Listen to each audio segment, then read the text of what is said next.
This is the Star News Brief. I'm Mark Gitau.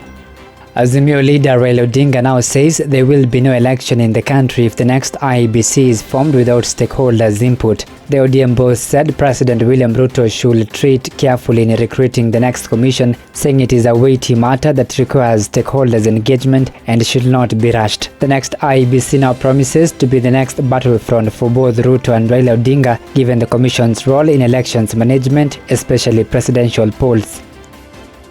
Get a copy of the Star News Brief by subscribing to our e-paper with only 40 shillings through www.mgazeti.com. The plan to abolish primary boarding schools from next year has triggered a storm with parents, terming the decision as rushed and inconveniencing. A day after the Kenya Kwanza administration revealed the radical policy shift on basic education, parents want the plan halted, at least for now, to give room for adjustments. Through the National Parents Association, parents have warned that the decision will hurt many parents who take their children to boarding schools for conveniences. The Principal Deputy to Deputy Inspector General (DIG) of Kenya Police, Edward Mbugua, has been tasked to take over the position in acting capacity. Inspector General of Police Japheth Koome wrote to Miriam Muli and directed her to act as the DIG as the occupant of the office Mbugua takes a sick leave. Mbugua is one of the two senior-most officers in the National Police Service and is set to retire next year in July. The move to name Muli to the position in acting capacity follows news that Mbugua was taken ill almost a month ago.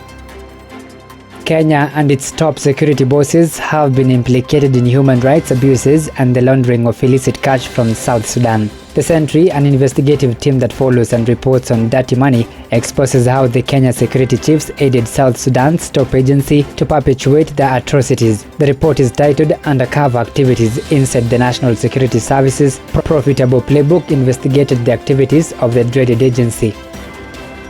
Anger and frustrations led a man to poison and stab his 4 children before killing himself at Nyangoro Trading Center in Kochia Rangwe constituency. Ronnie Ocheng Nyore consumed the poison and later died, knowing that he had done away with his children. But unfortunately, the 4 children survived and are currently fighting for their lives at Homa Bay County Teaching and Referral Hospital. Nyore, 40 years old, is said to have been angered by a move by his wife to report him at Rangwe Children's Services Office for allegedly failing to provide for his family.